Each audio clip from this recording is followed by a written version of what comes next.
faith, devotion, and yoga of meditation, these are mentioned by the Stuti as the immediate factors of liberation in the case of seeker.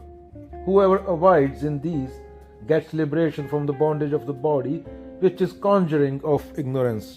क्या बोला जा रहा है? श्रद्धा, भक्ति और ध्यान ये मुक्ति के कारण बताए गए हैं, और जो इनमें टिक जाता है वह देह बंधन से मुक्त हो जाता है। देह बंधन माने अज्ञान की कल्पना। यहाँ श्रद्धा का मतलब क्या नहीं है, यह ब्लाइंड बिलीफ नहीं है, यह किसी गुरु, किताब, भगवान को मान लेना नहीं है।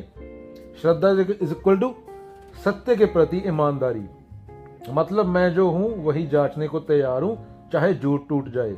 श्रद्धा मतलब courage to C facts.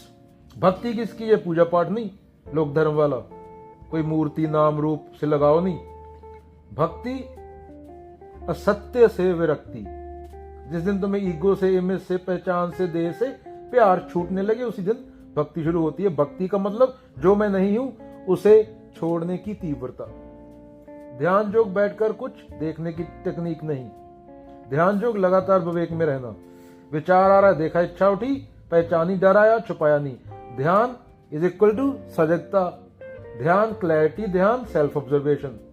Shankaracharya क्या बोल रहे हैं? तो यहाँ मुक्ति किसी नई चीज को पाने में नहीं है, बल्कि झूठी पहचान के गिरने में। देह बंधन असली नहीं है, वो अविद्या की कल्पना है। जैसे रस्सी को सांप मान लेना, अंधेरे में डर जाना। सांप को मारने की जरूरत नहीं, देखना काफी है। क्या? सांप को मारने की जरूरत नहीं, देखना काफी है। तो मुक्ति कोई आध्यात्मिक अचीवमेंट नहीं है, शंकराचार्य बोल रहे हैं। मुक्ति ईगो की हार है। तो क्या बोला जा रहा है? 3 शब्द। श्रद्धा देखने की ईमानदारी देती है, भक्ति झूठ तोड़ने की ताकत देती है, ध्यान रोज रोज सजग रखता है। इनमें से कोई एक भी मिसिंग हुआ तो खेल फिर ईगो उठा लेता है।